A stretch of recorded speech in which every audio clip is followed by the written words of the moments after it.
Look at it, bandits can go around in motorcycles, right? Yeah. But have we not been talking about Nnamdi Kanu for a while? So you can see the kind of country. All want a country that forgets the past. Let's forgive them. Let's forgive them. Let's see the kind of country we are going to build. But Nnamdi Kanu, no, he must suffer. He must suffer. So let's continue with the hypocrisy. Rufai Oseni, God will surely bless you for speaking out the truth. The things that is happening in this country is alarming. Make una watch the video. Cut short. And this sort of insecurity is what we are seeing. We're seeing it in different states. I've just talked about the peace deal pact in Katsina State. Now we are seeing this story from Abia State. We have a picture of a young man also who's going to be buried, I believe, this weekend. Really sad situation.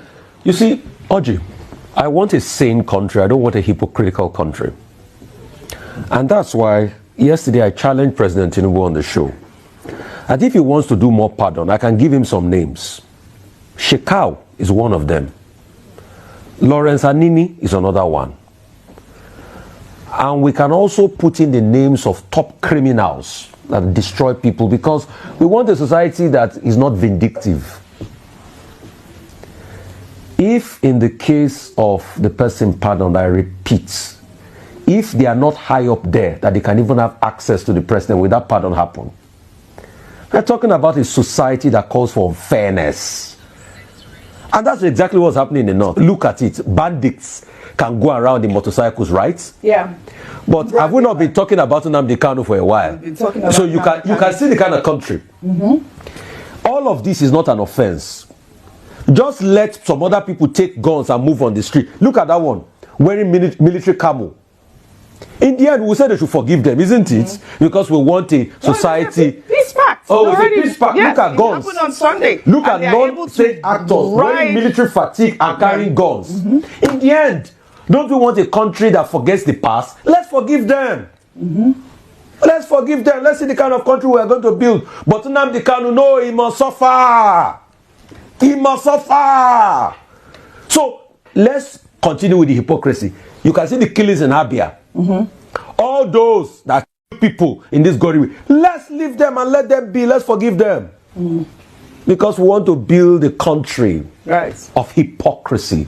See, let me tell you something, Oji. A nation that values privileges over purpose will lose the privilege and will lose the purpose. What's that? Nigeria is a country that has valued privilege over purpose. We have lost the purpose. I've lost the privilege. All right, Rufai. Let's be careful. Again, I thought it was important to highlight that story from Abia State. Like I said, I reached out to the Abia State Police Command. I'll also reach out to the Daily Trust was reporting live bullets, live rounds being fired. Is this how to go? The same people that shut this country down for 2 weeks, Jonathan did not go after them like this. A lot of the people that protested Occupy Nigeria morphed into what is the APC today.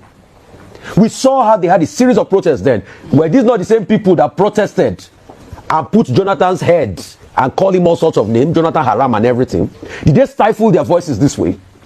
So this high-handedness we practice in the name of democracy will not get anywhere. Let's begin what's trending.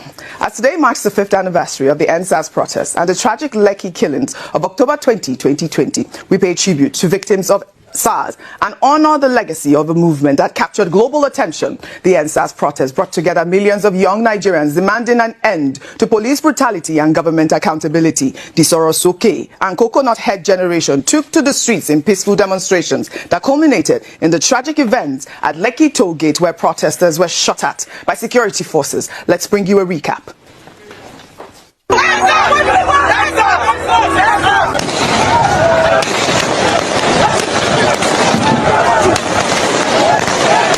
Our top story at this hour is our central story that is still developing and unfolding tonight.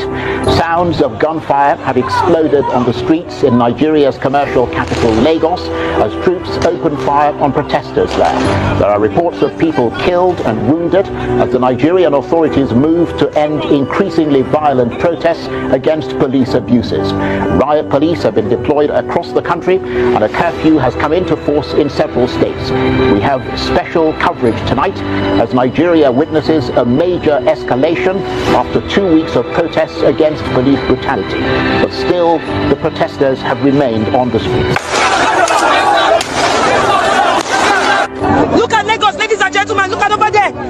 Lagos is on fire. They blocked everywhere. Despite video and pictorial evidence, the Nigerian army has denied opening fire and killing peaceful NSAS protesters at the Lekki toll gate in the nation's commercial capital, Lagos.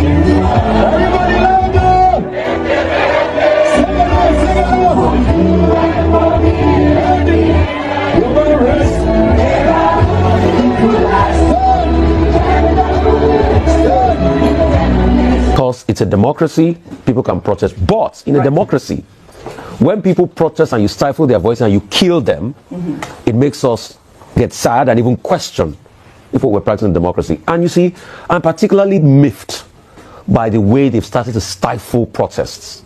Just this morning, what happened? OMOYELE went out with people to protest, and the next thing, tear gas. Daily Trust was reporting live bullets, live rounds being fired. Is this how to go? The same people that shut this country down for 2 weeks, Jonathan did not go after them like this. A lot of the people that protested Occupy Nigeria morphed into what is the APC today. We saw how they had a series of protests then. Were these not the same people that protested and put Jonathan's head and call him all sorts of names, Jonathan Haram and everything? Did they stifle their voices this way? So this high-handedness we practice in the name of democracy will not get anywhere. You remember the first anniversary after NSAS that Femi had to stand tall with the police officer. People were tear gas. Mr. Macaroni was packed up in a bus. People must have a right to protest. What are they protesting for? Nnamdi Kanu.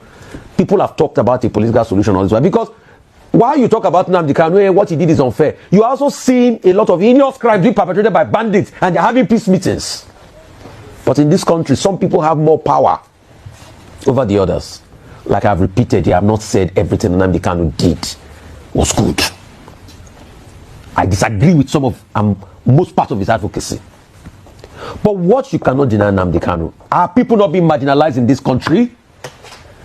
Are people not being killed in this country? So as long as that is happening and you don't have a level of fairness, then you're saying people should not talk? So I keep asking, which kind of democracy do we even practice? When it suits them, they talk. When it doesn't suit them, they go the other way. So please, people should be allowed to protest. Police should be there to protect them. I remember the famous protest when Chuba Akadibo and Buhari went to protest in Kanu that they refunded them. That was where Femi Falana went to court and he got that judgment.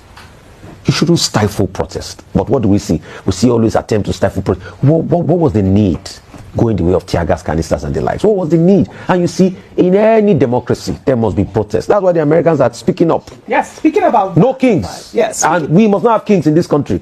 They say they should not go around the people's house. It's the presidential villa, not the people's house. No, in other parts of the world, don't people go to the White House? And the president will even take them on tours. Right. Attacks by the Nigerian police. So I haven't done anything else than just protest. And we also ended up at the FCT command of Nigerian police to get some of the lawyers, because MAZI Nnamdi Kanu's main lawyer was arrested. A lawyer, EJIMAKOR, his younger brother was arrested, and 11 others. We went to see them, and they gave us a hope, false hope, that they'll be released tonight. But we found out on our way here that they'll be moved to a place they call Abattoir, which is one of the reasons why there was NSAS in 2020. It's a major torture chamber of the Nigerian police. So they also tear gas us right in front of their office this evening. So more than 7 years in detention, almost a decade in fact, and he's still not been found guilty of any crime. And your contention is that in line with the Nigerian constitution, which says that a man is innocent until proven guilty and which calls for the speedy dispensation of justice, it's time to set this captive free. Is that a fair assessment and the reason you led today's protest? Yes, it is because also the Court of Appeal in 2022 did take a decision, a decisive decision, that having been extraordinarily renditioned from Kenya, kidnapped is the other word for it, there are no charges that can hold in that court, and he was asked to be released. That judgment ought to have taken effect immediately was given, but the Nigerian government did not honor that judgment. They claimed they were going on appeal. An appeal do not constitute a stay when personal liberty is involved. He's been discharged. there's nothing that could have held them except to get a brand new detention order, which they didn't, because they were not interested in any trial. They were interested in subduing and subjugating Nnamdi Kanu for committing a crime against the real estate called Nigeria, which is to say, look, we may want to think about our own country, considering that this country have no respect for our dignity, our culture, and our safety. So I have laid this out before, and I have also looked at the case notes. I worked with the lawyers. I am in a position to tell you when I see a useless case, because I get charged severally for this kind of frivolous cases. Nnamdi Kanu is not being held for committing terrorism. No, he's being held because he is an Igbo man who wants Nigeria to either allow justice to the Igbo man or let the Igbo man be. That is the crime Nnamdi Kanu committed. It is a crime committed with a microphone, not an AK-47. Right. As a pioneer member of Nigerian Youth Parliament and the youth and from an eastern region, I am here to say that the federal government should please not listen to our leaders, because it is our leaders in the southeast, those in the National Assembly, those as ministers that are holding down MAZI Nnamdi Kanu, not Tinubu. Tinubu has once said that he wants to release this man, but it is the southeast leaders. So this protest is not against the government, it's against the southeast leaders. And we are calling on Tinubu as a father who knows what to do to help us release MAZI Nnamdi Kanu and not listen to our leaders. I am betting him that if he release MAZI Nnamdi Kanu today, all those people that say he should not listen will first go and pay homage to him. He should not look at them. He should release MAZI Nnamdi Kanu for us. Please, we are begging him. We are not protesting against the government. We are only protesting against the southeast leaders who have held him down for years. So this is what we have said. And for the military. Just now, while the shooting was going on, I mean, a young man across me just now flinched as soon as those guns started going away, and it's just something that evokes such a very heartbreaking memory, and that Nigeria could do this to its young ones. But just to say something earlier on, when you said that the protest died down, the protest didn't die down, it was killed off. I mean, guns were brought in.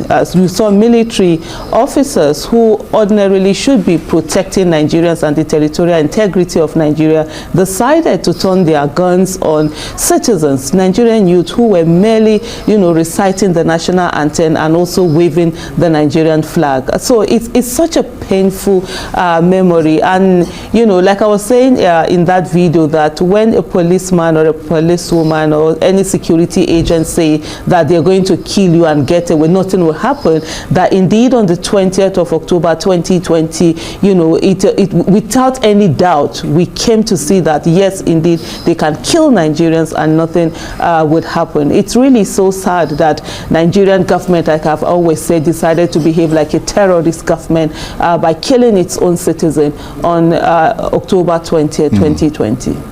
And what inspired you at the outset to join in fully? I mean, was it the excitement of seeing this movement of young people on the streets, and the sense perhaps that something new and the change you had fought to see happen was taking form?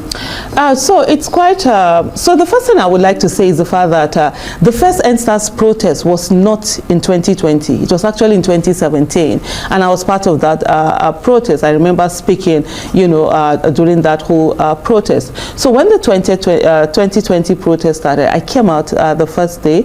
And then in Abuja, I think we had that protest on the 8th. The first protest was called out on the 7th. We had gone home when this group of young people who woke up, one of them sent text to his colleagues at around 2 a.m. and then they decided to come out, and police, of course, usually being the Nigerian police, tear gassed them, and they said they were coming out. And so I joined them the mind for me was the fact that these are Nigerian youth who are coming out to protest, and the police had attacked them, and I was there to be with them, to give them that moral support and just say, look, hey, whatever the police was going to do, you needed to go through me to get at them. And even those pictures that went viral, I was literally at the back almost all throughout. They were doing their thing, they owned the protest, and they were so organized. And so it was when the police came out that they wanted to shoot them in Abuja. That was when I came to the front and I said, if you're going to shoot them, then you have to put the bullet through me. Because what did they do? In spite of the fact that Nigeria has not given them an enabling environment for them to thrive, they found niches for themselves and they're thriving, they're doing so well. And you're killing them off just because they have tattoo, you know, they have dreadlocks, or they have laptops or beautiful cars. What is a crime in that? And so for me, it wasn't about being the excitement of the moment. It was just about the Nigerian youth are being attacked by Nigerian police, and I needed to be there and ensure that they were okay.